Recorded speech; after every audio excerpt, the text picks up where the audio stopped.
In this tutorial, I'll show you how to download and install apps on your Hisense Android TV from Google Play Store so that you can get all your favorite apps and games right on your TV.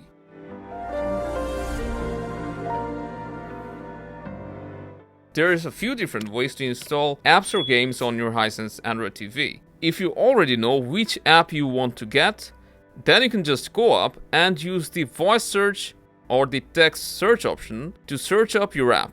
For example, if I want to install Spotify, I can just type it or ask Google to search it up.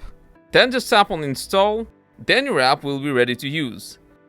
Now, if you want to view all apps and games that's available on your Hisense Android TV, then you'll just need to go to Google Play Store. And to access Play Store, you can either open the Google Play Store app, which is very handy, or you can also press the Google Assistant button on your remote and say Play Store.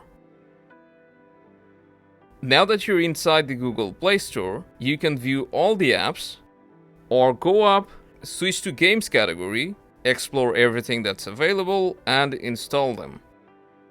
To find all your installed apps and games, you'll just need to go to the Apps tab from the home screen. You can also long press on an app, then select Add to Favorites, and now your installed app will appear on the home screen's app row. And that's so simple you can install apps or games on your Hisense Android TV.